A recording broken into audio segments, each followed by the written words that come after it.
I am Rabbi Michael Shattuck. I've had the pleasure of serving this congregation for 23 years. And tonight, on behalf of my clergy partner, Cantor David Fair, and our entire board of trustees here at Temple Emanuel, which was, if you did not know, founded in 1857, I am delighted formally to welcome you here tonight for the annual Grand Rapids Interfaith Thanksgiving service. And whether you're here in person, of which there are many, many, many of us, or you are watching from someplace else, either here in West Michigan or someplace around the country or the world perhaps, we are very happy to be sharing this night with you.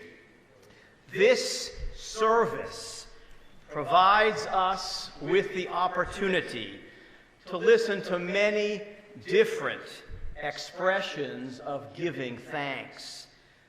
The expressions might not all be ones that you know of, or they might not be yours, but know that they are meaningful to some people in our community.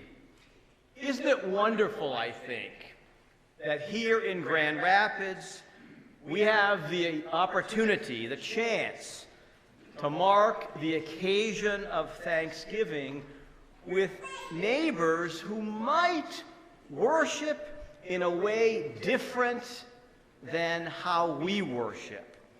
Isn't it beautiful that we can spend time together an evening here at Temple Emanuel with other communities of faith and be part of crafting that glorious fabric that represents the diversity of our nation.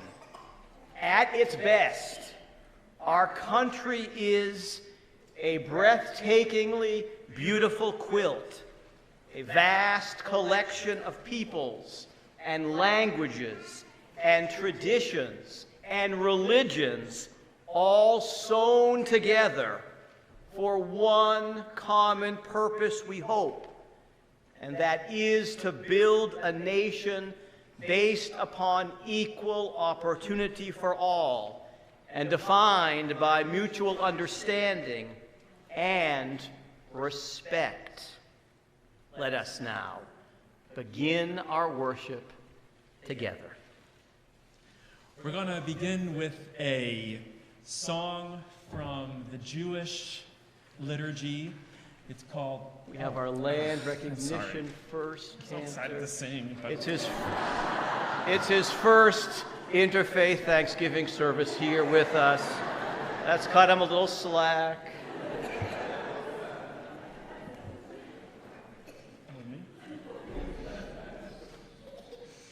As we begin our time together, we pause to acknowledge the land on which we gather. We recognize the people of the three fires, the Ojibwe, the Odawa, and the Potawatomi peoples, on whose land we are gathered. The three fires people are indigenous to this land, which means that this is their ancestral territory. Every university, congregation, institution, business, and monument here in West Michigan is built on stolen native land. We are guests on their land. One way to practice right relations is to develop ways to acknowledge the histories and traditions of the people who originated here first, who are still here, and who tend to the land always. As we make this land acknowledgement, we know that it is but an important first step, and that there are many more that we need to take when we decide to engage in the important work of social justice and equity. Can I get an amen? Amen. We're going to begin with a song called Hine Matov. Hine Matov is a song that we often begin our Jewish worship services with. And what it means is how good and how wonderful it is to be here together as siblings. And there is a clapping portion that I'm going to try to demonstrate, and it's for everyone to join in. All right, so keep an eye out.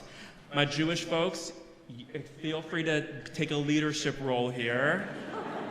Let's see how this goes.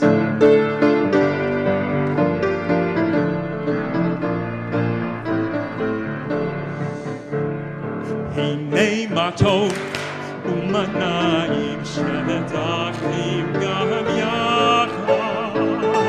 Hinei matov umanayim shevet achim gam yachad. One more time. Hinei matov umanayim shevet achim gam yachad. Hinei matov umanayim shevet achim gam yachad. Repeat after me. How good it is, how sweet it is to be together on this day. How good it is, how sweet it is to be together on this day. Hinei matov umanayim shevet achim gam yachad. Hinei matov umanayim shevet achim gam yachad. Shalom aleichem, salam aleikum. Shalom aleichem, salam aleikum. Shalom aleichem, salam aleikum. Shalom aleichem, salam aleikum. Hinei matov umanayim shevet achim gam yachad. Hinei matov umanayim shevet achim gam yachad. Shevet achim gam yachad. Shevet achim gam yachad.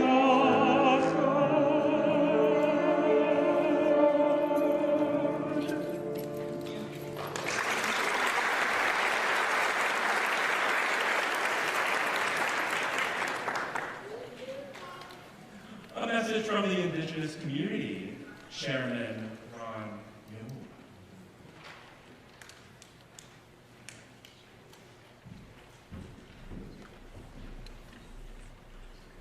It's going to be hard to follow that. And, first thing I want to say is, as far as being grateful, you guys have to be grateful because they only gave me 5 minutes. So, I'll start out with Rangal and Desert because Kichibawa Tina Dojiba Ashike Hodam Ogama Kiche Sibi Odawa Anishinaabe. I wanted to speak a little bit in our language just to show you that our language is alive and well when it's stronger than I don't want to say ever, but it's going up with a bullet right now. My mother was our mother, when she was 4 years old, was taken away from her home. They knocked on her door and just took her and said, "You're going to boarding school, and you're never going to talk your language again. You're never going to practice your religion again. You're not going to get raised by your aunties and uncles or your grandmas and grandpas or your mother and father." And it really put a lot of trauma into her. I don't have enough time to talk about that. Maybe sometime I can talk to you people about that. But what I wanted to show was that even though those efforts were taken away from our people, we're still here. I could track ourselves to the burial mounds that there's still, I don't know if you know, aware of it, and if anyone ever wants to get a hold of me, I'll gladly take you there. There's still burial mounds in Grand Rapids that they didn't invade, that are over 2,000 years old, and our people tracked to those mounds. In Grand Rapids, there's probably about 500 of our Grand River Ottawas left. There's approximately 3,000 natives in Grand Rapids, but there's about 500 of us a little less than 500 that actually come from here. And I have great grandchildren, so we ain't going nowhere, you know. You know, we're gonna be here for a while.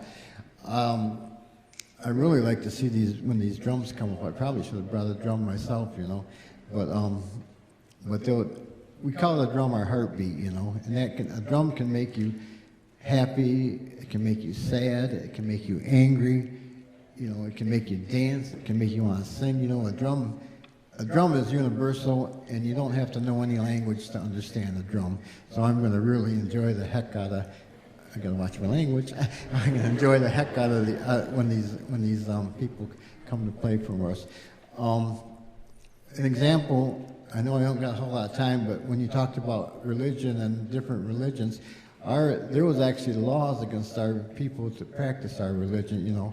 And in 1978, there was something called the Indian Religious Freedom Act that the federal government enacted that allowed us to start practicing our religion again. It never really went away, but it got hidden, you know, and it wasn't openly done. But our people carried it on, and our grandmas, grandpas, aunts, and uncles made sure that our children knew it, and we made sure we did it kind of in private, you know. And we still practice it, and then our younger generation is very, very strong. They're very in tune to it, and they really want to do, you know, really want to practice, and they're really interested, and they're very caring, you know. They honor all religions, but they like to have their own too, you know. I wanted to make sure I said that.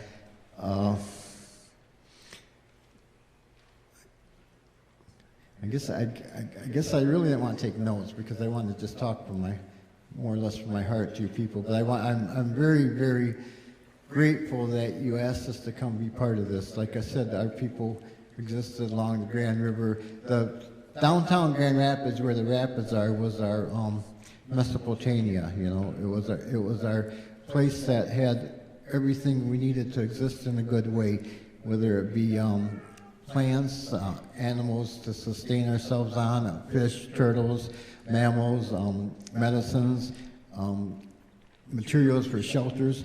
The Grand Rapids right downtown was our home, and we had a good life there, you know. We were removed from here.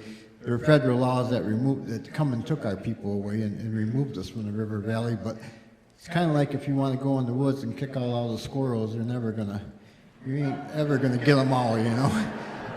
And so we're still here. We're alive and well. And I just went over 5 minutes, and I promised them I wouldn't keep talking. And I'm glad of your attention. I can see a lot of smiles on your face, and that gives me a really, really good feeling. Chimigwich.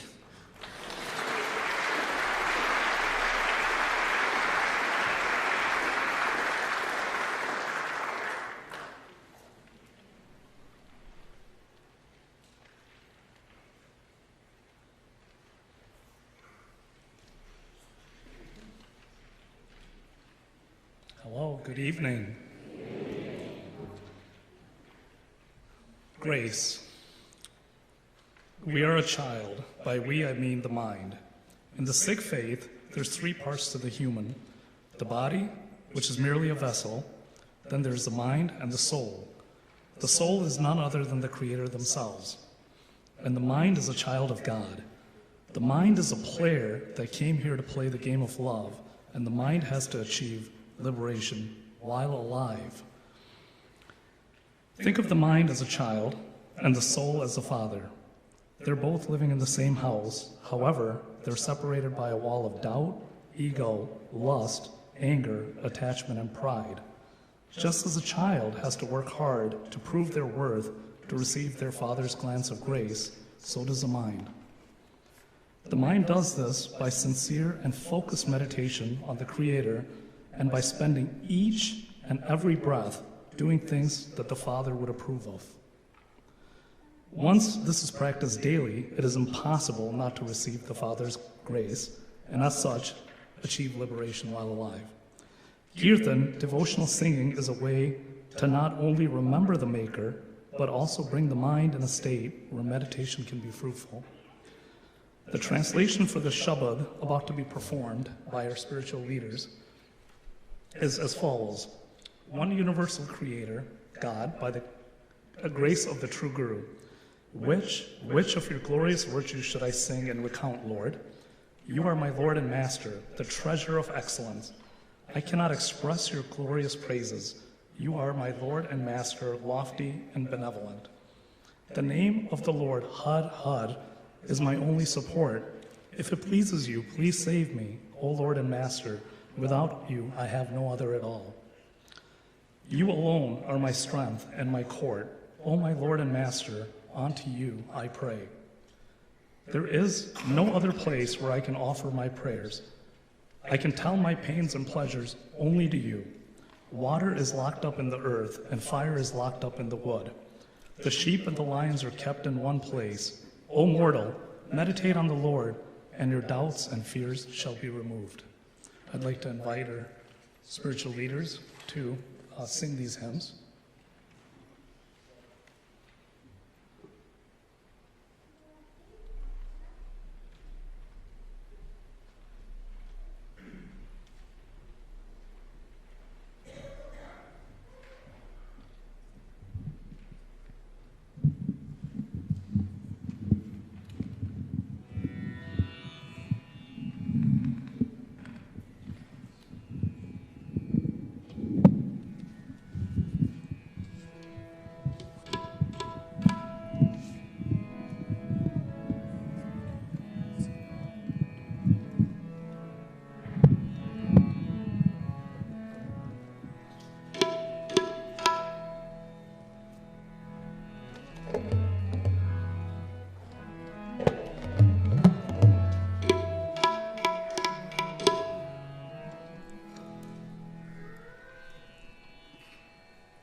So we are singing first hello and Satya and Marywood, good evening.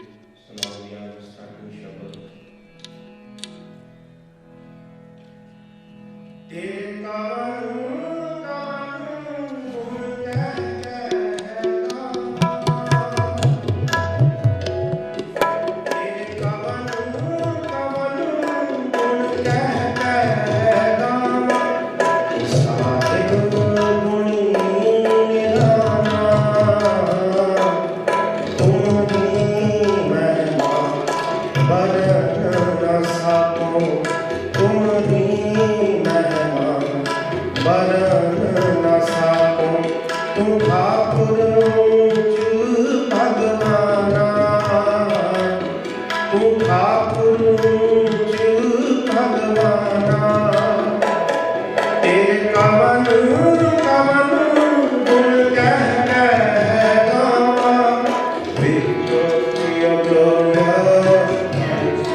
Hello everyone.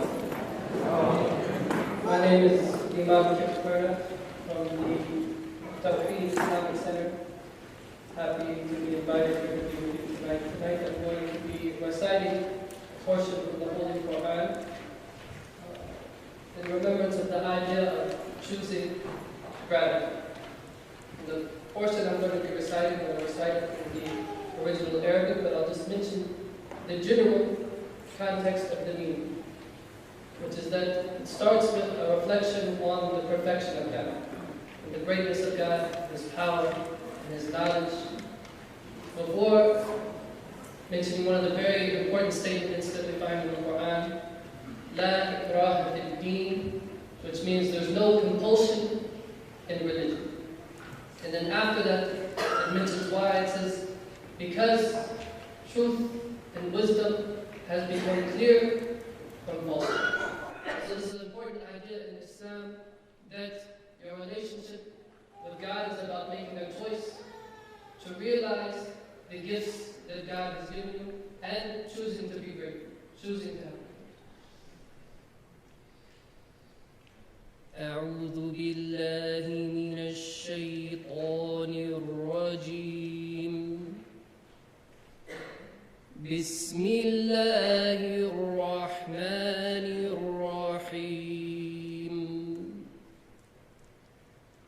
الله لا إله إلا هو الحي القيوم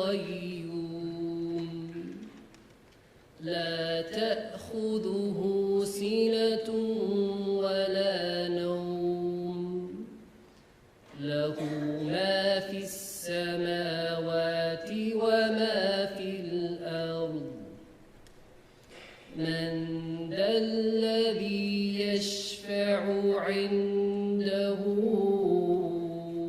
إلا بإذنه يعلم ما بين أيديهم وما خلفهم ولا يحيطون بشيء من علمه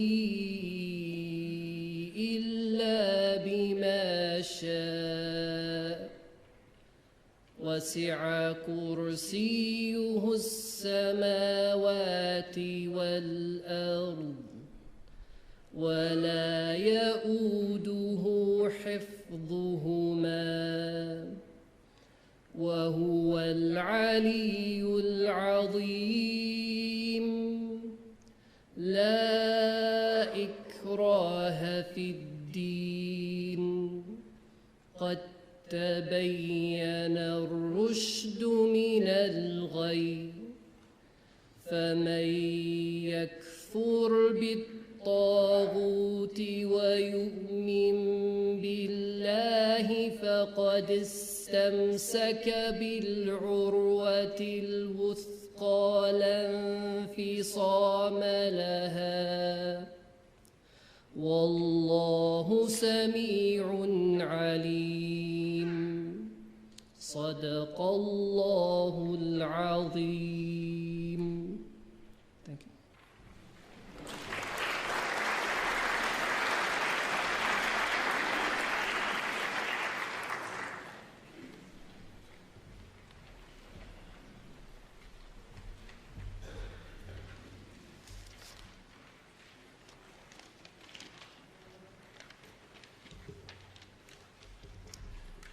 Thank you for inviting Michigan Humanists to participate in this celebration of gratitude.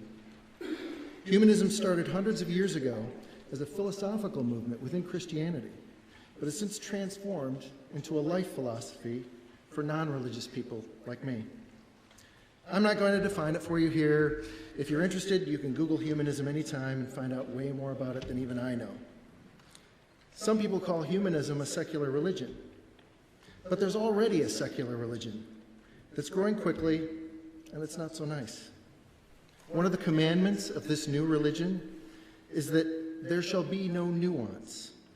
It tells us that if there's one flaw, then we must throw away the entire enterprise. It tells us that, for example, we can't like the music of Michael Jackson because he was a pedophile. We can't admire the founders of this nation for their unique and long-lasting experiment with democracy because they enslaved other men. To the people who follow this religion, I say this: we can choose for ourselves. We can like the music and not the musician. We can like the ideas of great thinkers and not their actions. So today I want to tell you something that a lot of my fellow humanists might not approve of me saying.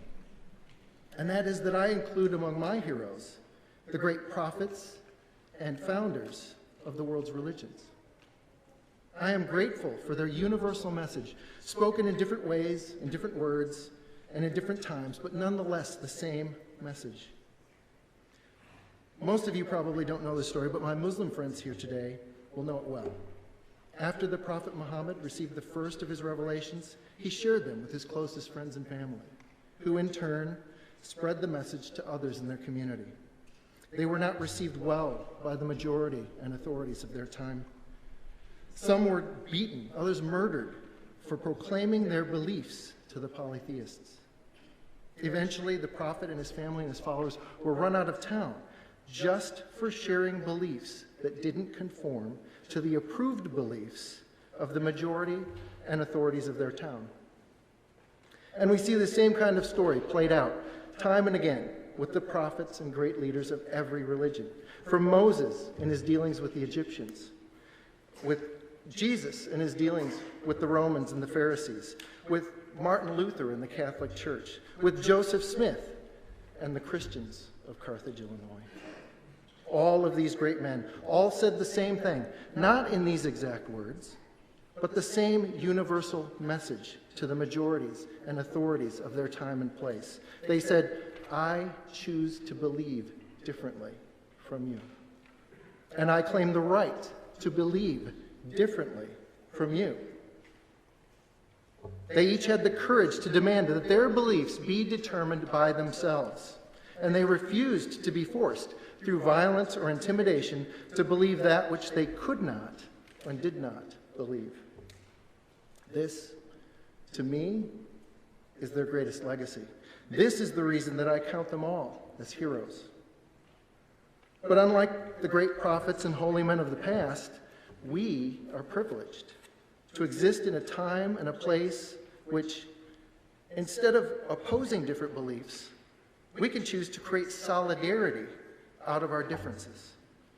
You have created a community based on freedom of conscience, and in so doing, you've made yourself an example of what humanity can look like at its best. For this, most of all, I am grateful. Thank you.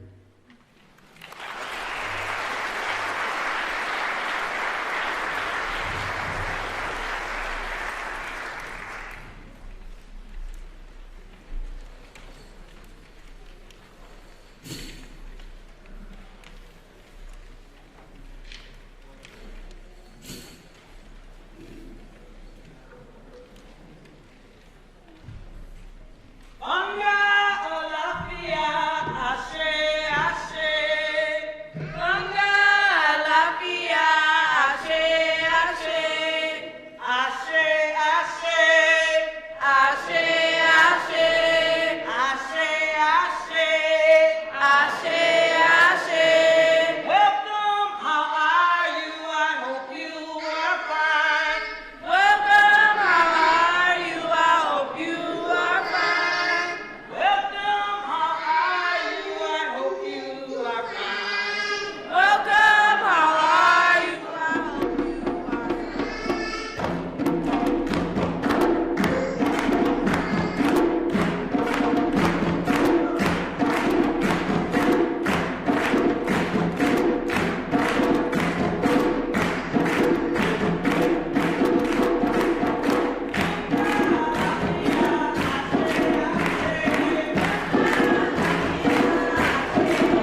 I am not Emily.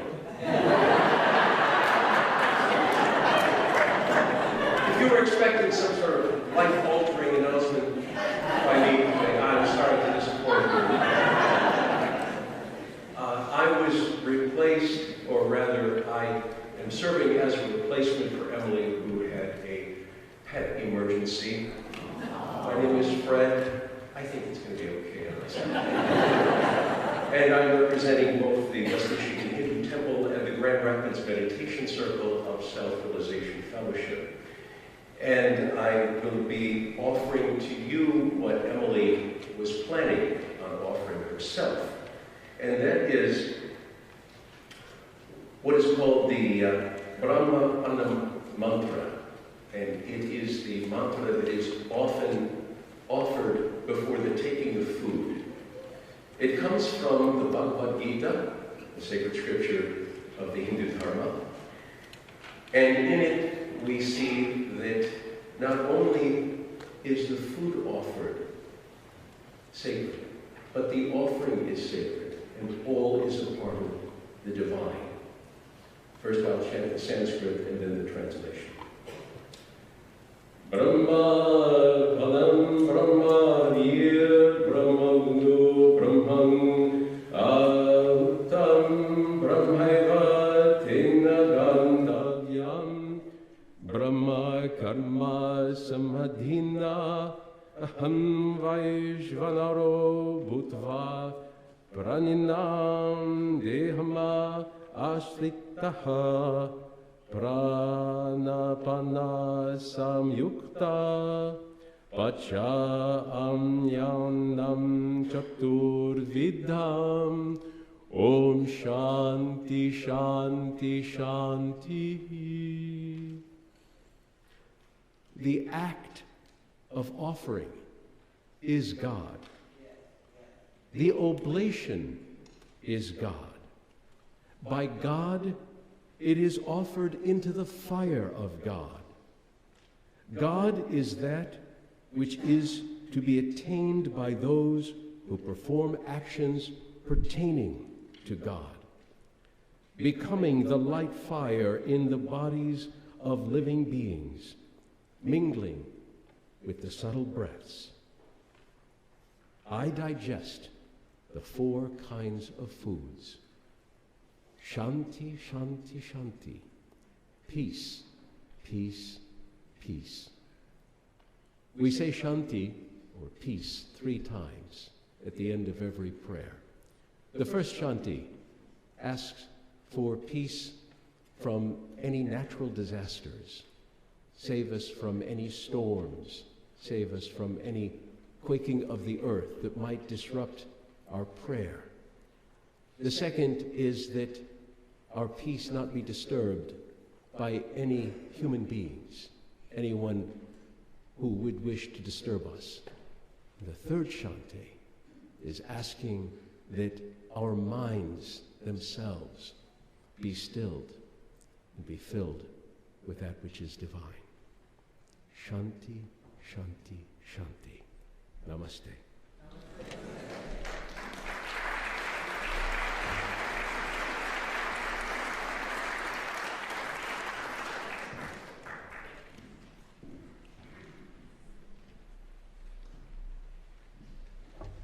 I stand with my brother Fred, with whom yes, I'm not Denise.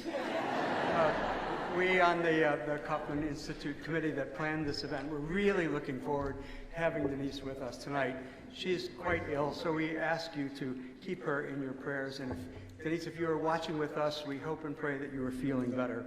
I'm Christian Bricado. I am the rector at St. Mark's Episcopal Church downtown, and I have the privilege of serving on this committee. In the interview process in 2016, the first person with whom I met was Dr. Kinsey, and I said to Doug at that point, if I come to Grand Rapids, I am yours, do with me as you will, because of my interfaith work in Cambridge and Boston, and it is a delight and certainly a privilege for which I give thanks. So I'm a last-minute substitute, so please bear with me. Some of us may find it difficult tonight to find anything for which to be thankful. The past year has been a continuation of previous years in many ways, while churches, mosques, synagogues, temples, and other houses of worship long for the good old days. But what are those good old days? I'm not quite sure, but sometimes 2019 looks a whole lot better than 2020 or 2021, and 2022 seems to be moving at least in the right direction. That said, the Christian tradition is laden with hope and anticipation. Every Sunday, I tell my people, I remind them in attendance that St. Mark's is a place of joy and that no matter what, we should be grateful. Gratitude and sincere expressions of gratitude are so much needed in our world today. I find myself even working hard to offer sincere appreciation and gratitude and thanks for checkout clerks at Myers or the window at Burger King when I have mayonnaise instead of mustard. Yeah. All our jobs have become so much more taxing. As people of faith, are we not challenged to look for the silver lining and to do our parts as best we can to be a source of a little bit of joy and hope for all of our sisters and brothers? I think the answer to that question is yes. As God's creatures living in the midst of God's creation, we are all in this together. Every little bit of affirmation is much needed and much appreciated. So I give thanks for your presence tonight, either in person or online. This week, the nation will pause, and we will be invited to pause and give thanks for the many gifts which are ours. I thought I would conclude with a prayer of thanks and gratitude from a woman by the name of Vienna Cobb Anderson, and I invite you to pray with me. God of all blessings, source of all life, giver of all grace, we thank you for the gift of life, for the breath that sustains life, for the food of this earth that nurtures life, for the love of family and friends without which there would be no life. We thank you for the mystery of creation, for the beauty that the eye can see, for the joy that the ear can hear, for the unknown that we cannot behold, filling the universe with wonder, for the expanse of space that draws us beyond the definitions of ourselves. We thank you for setting us in communities, for families who nurture our becoming, for friends who love us by choice, for companions at work who share our burdens and daily tasks, for strangers who welcome us into their midst, for people from other lands who call us to grow in understanding, for children who lighten our moments with delight, for the unborn who offer us hope for the future. We thank you for this day, for life, and for one more day to love, for opportunity and one more day to work for justice and peace, for neighbors and one more person to love and by whom be loved, for your grace and one more experience of your presence, for your promise to be with us, to be our God, and to give salvation. For these and all blessings, we give you thanks, eternal, loving God. Through Jesus Christ we pray. Amen. Thank you.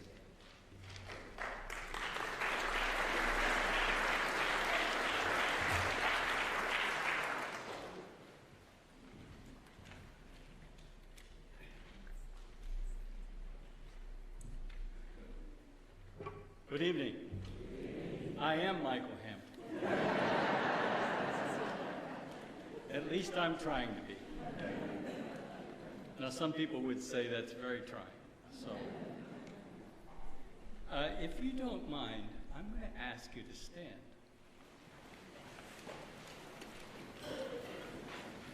And I'm going to ask you to take what has been presented so far, the meditative process that Fred gave us and the prayer that Chris gave us. And close your eyes and think of yourself as a pillar of light.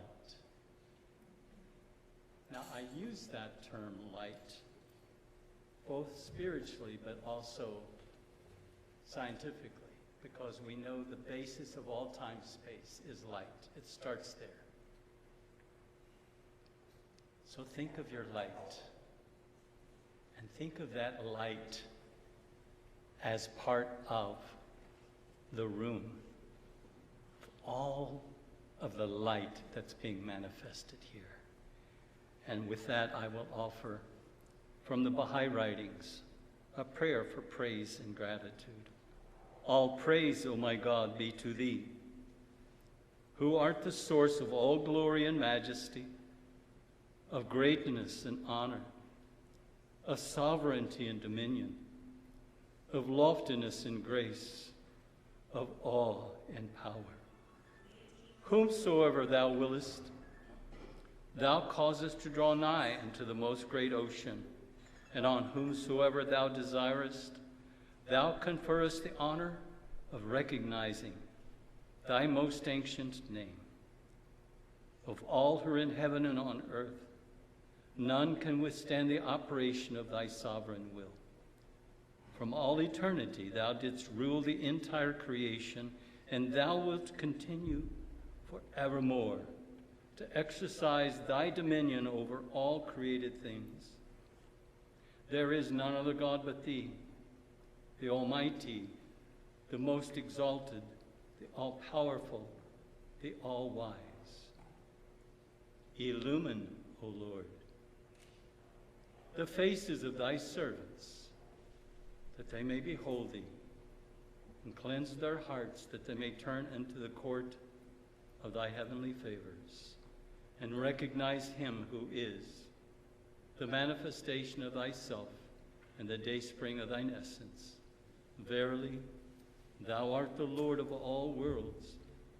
There is no God but thee, the unconstrained, the all-subduing. Thank you.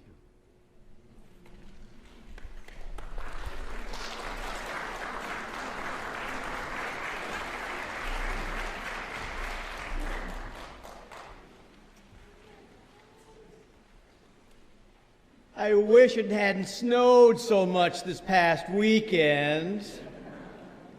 Winter arrived so early. I wanted to go shopping on Saturday night, but the streets weren't plowed yet. Judaism has one word to describe the way I offered these statements. It comes from a language called Yiddish.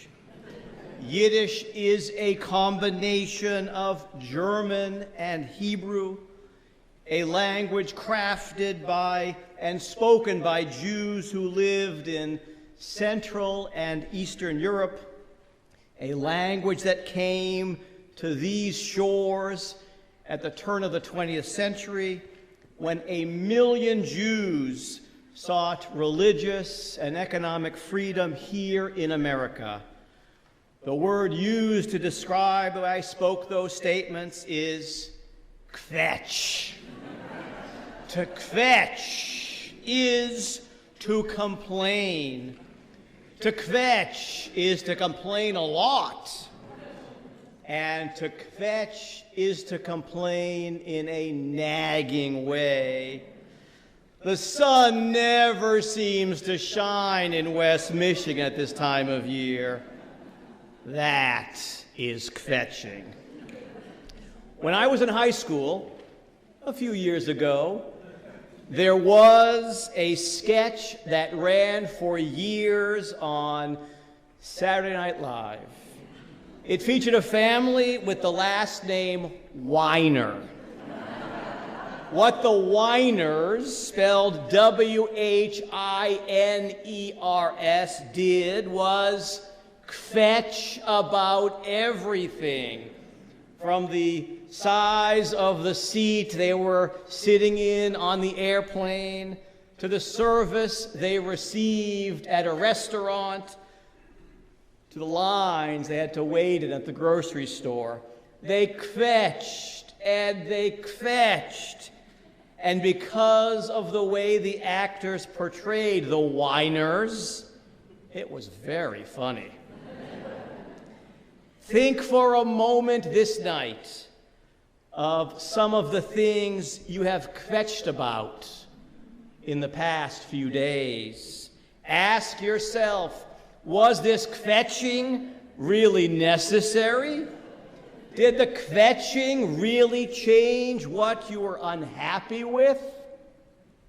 Kvetching is the exact opposite of why we are here tonight. We are not here to complain. We are not here to kvetch, but to give thanks. The second verse of Psalm 92 tells us explicitly, Tov lehodot, it is good to give thanks. Say it with me. Tov lehodot, it is good to give thanks.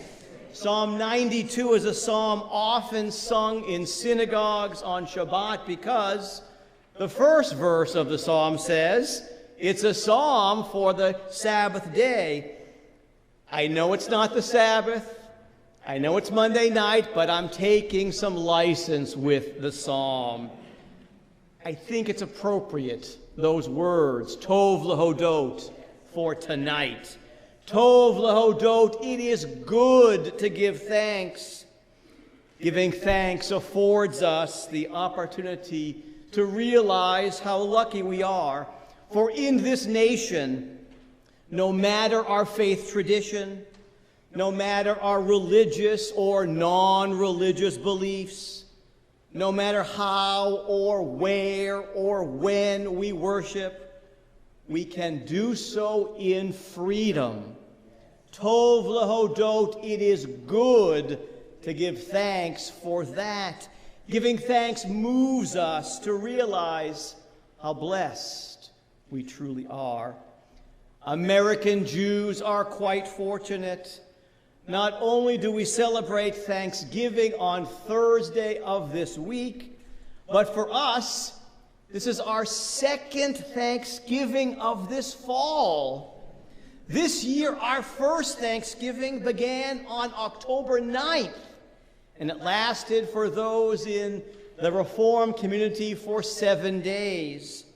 This Thanksgiving is known by the name of Sukkot. Christians might know this holiday as the Feast of Tabernacles. On this Thanksgiving, we give thanks for our blessings by going outside from the warmth of a sanctuary and eating in a temporary structure. The name of that structure is called a sukkah. And we eat in this temporary structure to remind ourselves of the structures our ancestors lived in during their harvest season by replicating in a way what they ate in the middle of their harvest. We give thanks for the food that is harvested in our own time and place. And we do so in consonance with our brothers and sisters in Israel. And when this holiday arrives in October, like it did this year, with evenings that can be quite chilly and rainy even, we know that when dinner is over, we can go back inside to the warm synagogue or our warm house. Sukkot, therefore, moves us to appreciate all that we have. And appreciating all that we have is the heart and the soul of giving thanks. There is that classic story that tells of a young man who presented his rabbi with the gift of some water from a natural spring. The rabbi tasted it. He smiled and thanked the student for this sweet-tasting water. The rabbi's assistant, however, tasted it and spat it out.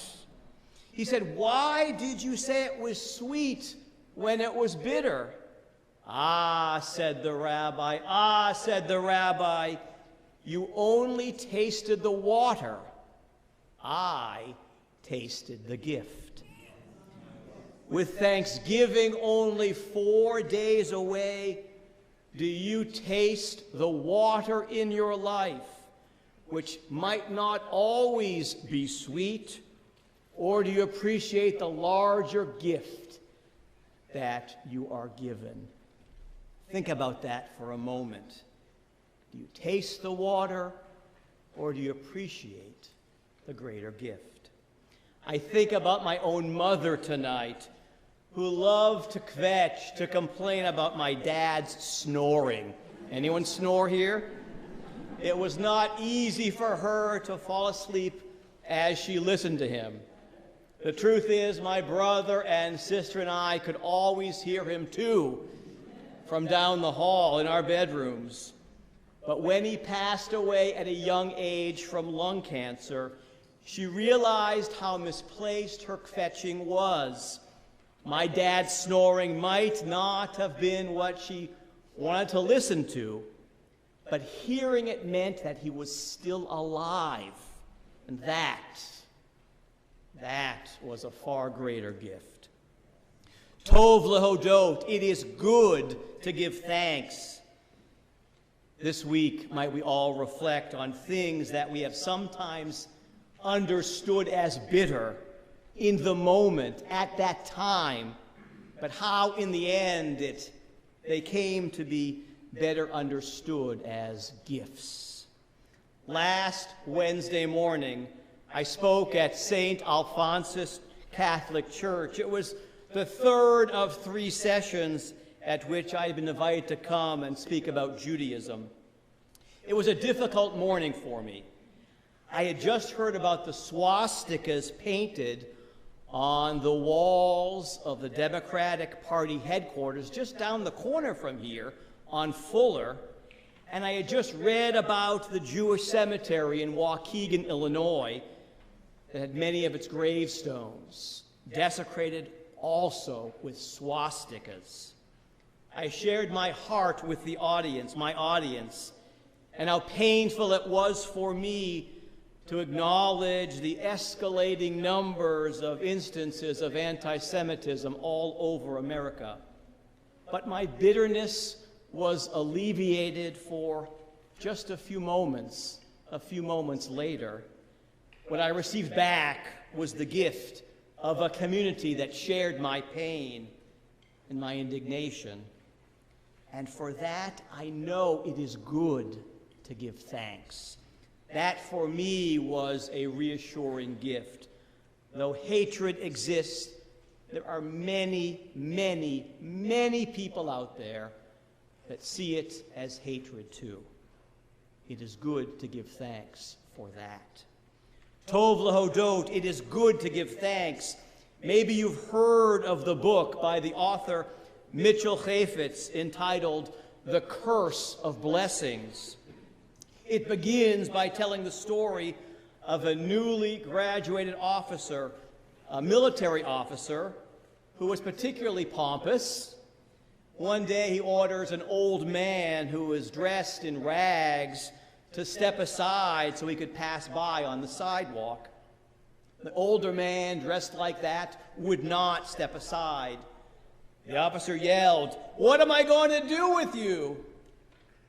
He took out his sword, the officer did, and tried by holding it up to convince this man in his way to move. But the officer stumbled, and the sword pierced the old man. Dying, the old man told the officer he was placing on him the curse of blessings. "What do you mean?" the officer asked. The old man told him that every day he must bless something he had never blessed before. On the first day, on the one day that he forgot to bless something new, to give thanks for something new, on that day he would pass away. Well, the officer didn't take this seriously until that first night, that is, when he fell ill. He felt like he was going to die. He cried out, "Blessed are you, God, who brings on the evening." And he soon felt better. And he came to believe the curse was real. The very next day, he offered a blessing. He thanked God that he was able to get out of bed. The day after, he thanked God for his home.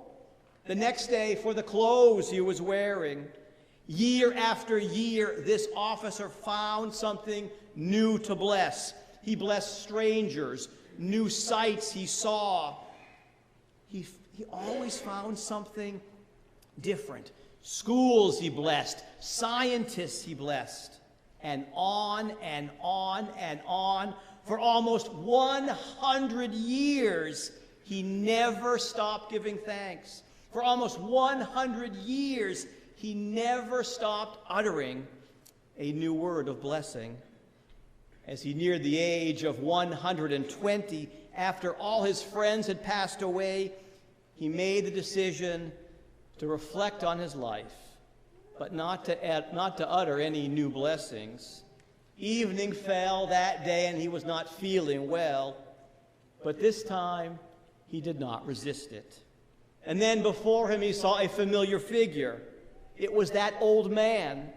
"You," the officer exclaimed, "you! I have thought about you for almost 100 years. I am so sorry I hurt you." The familiar figure, the old man, said to him, "You have no idea who I am, do you? I'm an angel that was sent down to harvest your soul. But when I saw you, there was nothing worth taking. And so I placed upon you the curse of blessings. Now look at the person that you have become. A man who understands the blessing of giving thanks every single day." He was overwhelmed, the officer was. What do you think he did? He blessed the angel and give it another day of life. Tov lehodot, it is good to give thanks.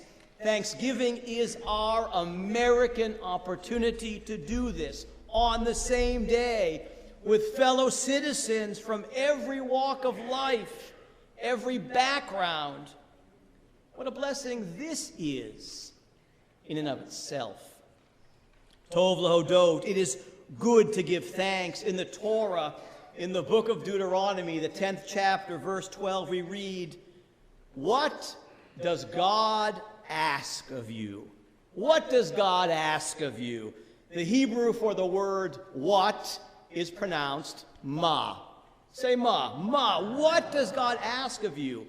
But our sages, the rabbis, were always seeking greater insights than the literal translation of words. They've long taught that that word ma, meaning what, in Deuteronomy, can also be read with some kind of creativity as the word mea. From ma to mea. Mea means 100. In other words, 100 is what God asks of you. 100 is what God asks of you.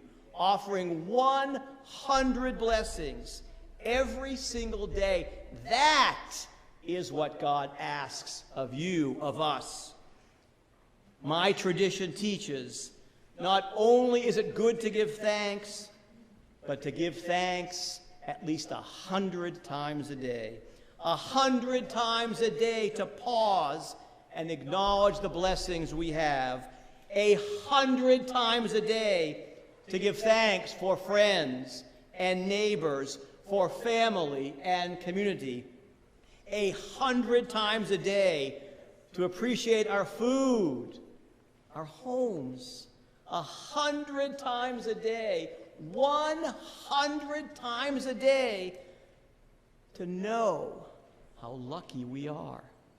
Tov lehodot, it is good to give thanks. And this week, let's recognize exactly how true this statement is. It is good to give thanks. May all of us be blessed with the strength to do this, not just on Thanksgiving on Thursday, but every day that we are blessed with the gift of life. Amen.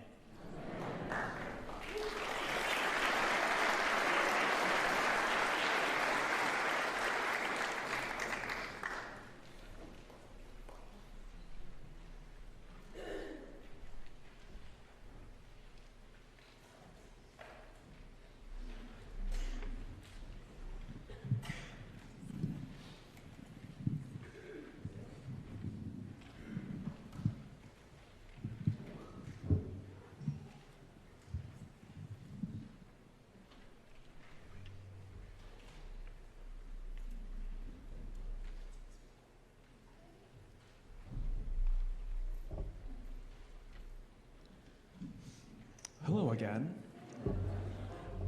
We're going to sing a song, a prayer rather, called Modim Anachnu Lach. Modim means thanks, Anachnu means us, and Lach means to you. So you're going to hear Modim Anachnu Lach, we give thanks to you. This is a setting by Cantor Rochelle Nelson.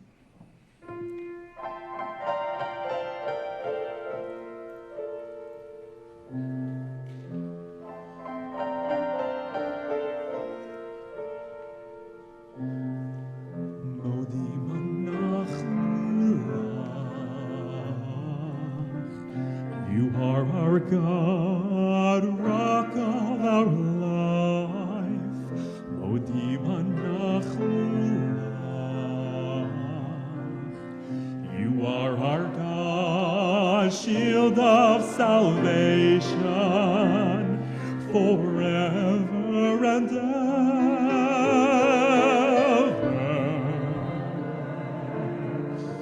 Modim anachnu lach forever.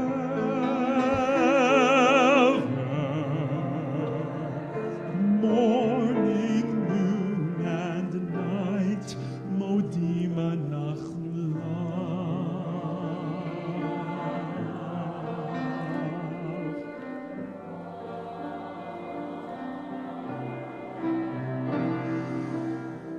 Modim anachnu lach.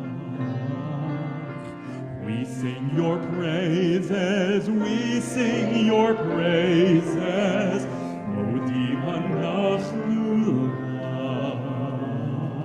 Compassionate one, merciful God, forever and ever.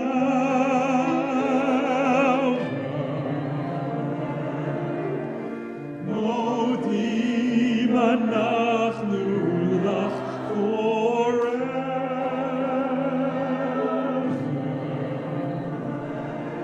Morning, noon, and night, Modim anachnu lach.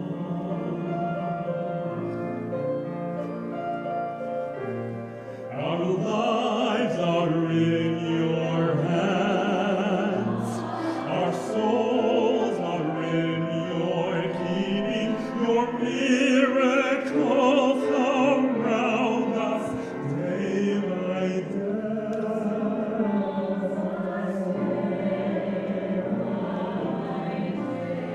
Our lives are in your hands. Our souls are in your keeping.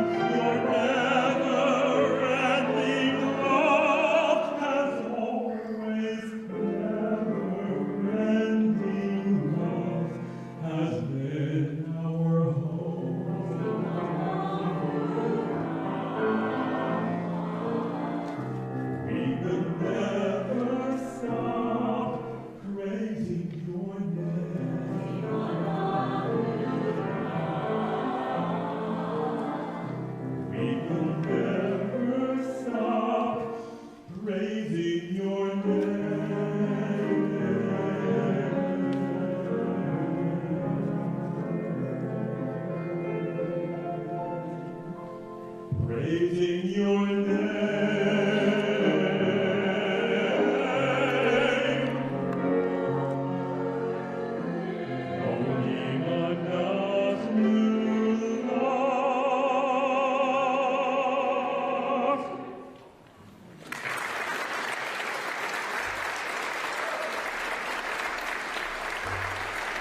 It is my honor to invite to our bima, our stage here at Temple Emanuel, Joseph Jones from Feeding America, West Michigan.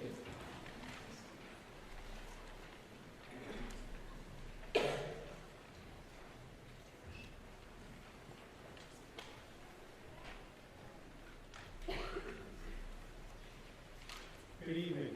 Good evening. I'm going to give you all something to be grateful for right now. We've heard so much good music tonight, so many wonderful performances, and what you can be grateful for is I'm not going to sing one. I want to thank you for the invitation to come tonight. When we were talking at the food bank about this visit, when we discussed that it was at Temple Emanuel, our thoughts went to our very good friend, Marywood Tish, and how many blessings she had brought us for so many years. And I couldn't pass up the chance to remember her when I came tonight. Food banks originated as far back as 1969 in the United States. The food bank here in town was started in 1981. And its origin was in relationship to communities of faith. Reverend Edie saw carrots that were perfectly fine going to waste because they weren't pretty enough to go to the store.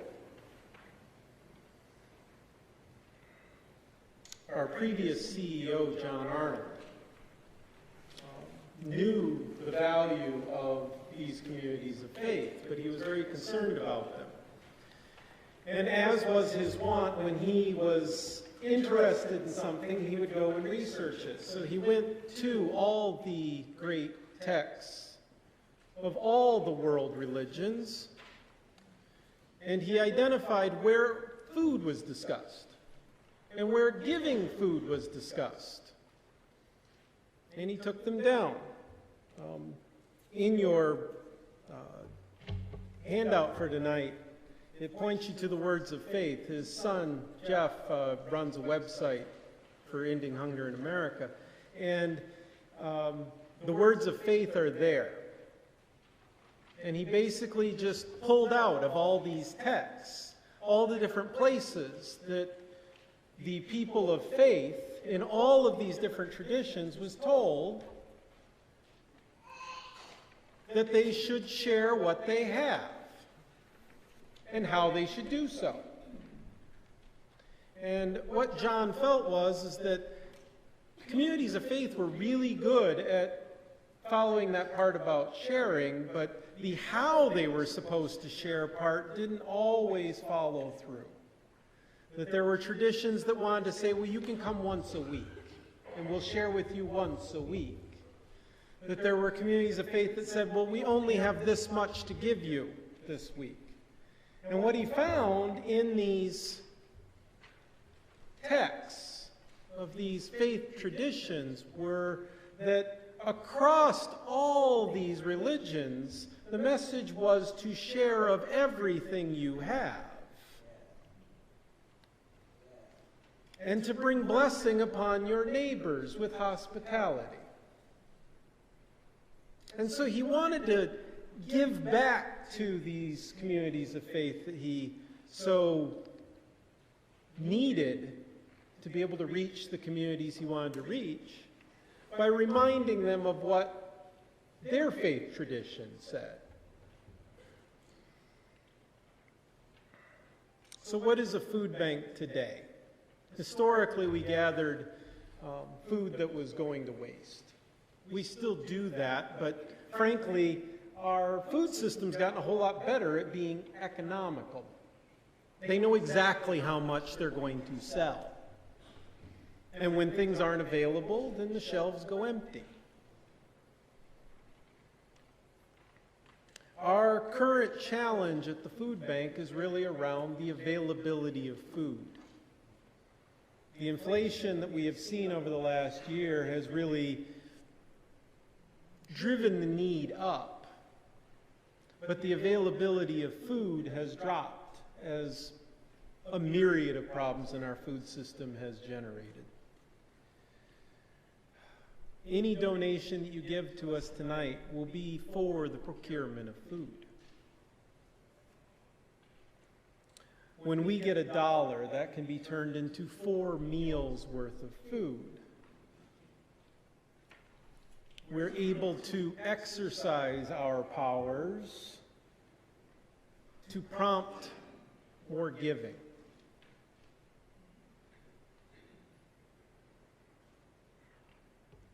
Our development director insisted that I remind you that as a food bank, we've been a 4-star charity navigator organization for over 10 years. We work very hard to turn the money that we receive into the programs of giving into our community. But I say that knowing that I need the communities of faith, because the communities of faith are the ones that are rooted in the neighborhoods. They're rooted in the towns across the 40 counties that we serve in West Michigan and the Upper Peninsula. They're the ones who often are the ones who are at the front line doing the work of giving food to our neighbors. So I say this. Tonight's theme is gratitude, and we are grateful for your blessings upon us. I've left brochures of our work by the basket on your way out if you want to know more about our work.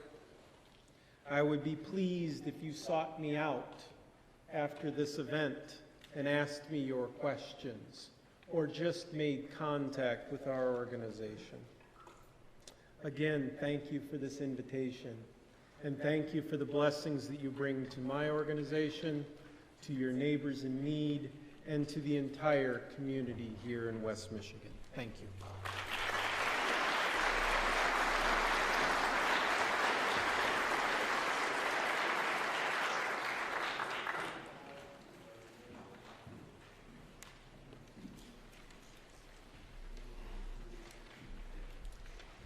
You may wonder where St. Mark's Episcopal Church is. St. Mark's Episcopal Church is at the intersection of Division and Pearl Street downtown. St. Mark's has been around since 1836, and that building since 1848. We've been singing hymns in our tradition for 186 years. Tonight, we're all going to sing a hymn with a powerful text that we adopted at the Kaufman in 2018. You will recognize this tune because Beethoven used it as the Ode to Joy in the Ninth Symphony. This is a powerful text. I'm going to invite you to stand and hum as I play it through once, and then invite you all to sing it with great passion and love. Thank you.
Buddhist tradition, we don't particularly worship God or worship Buddha, but we find the compassion and the present moment and really work with the wing of compassion and the wing of wisdom to come together.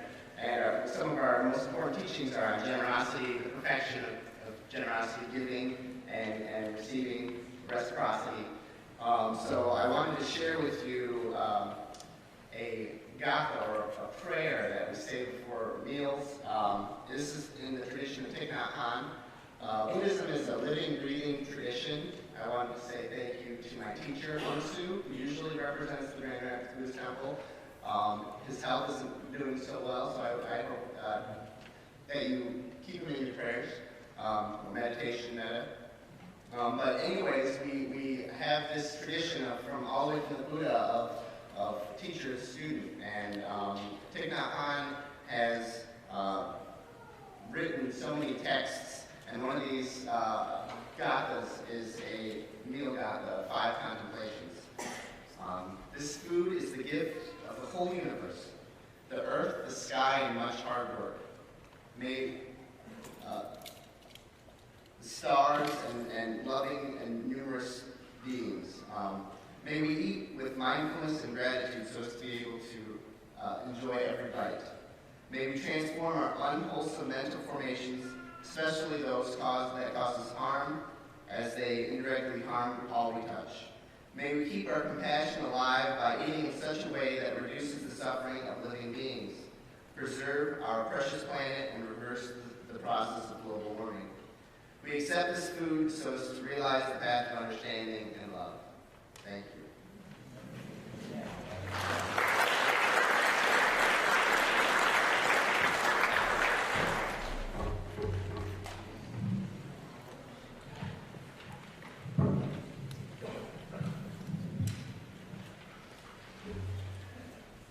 Once again, I was going to offer a setting of the prayer Modim Anach. This one composed by Israeli composer Aminadav Aloni.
thank you all so much for celebrating Thanksgiving with other faiths of Grand Rapids. And it's been such a blast playing host this year. And next year, we'll see you all at another location. I want to give another round of applause to our fabulous pianist, Philip Pletcher.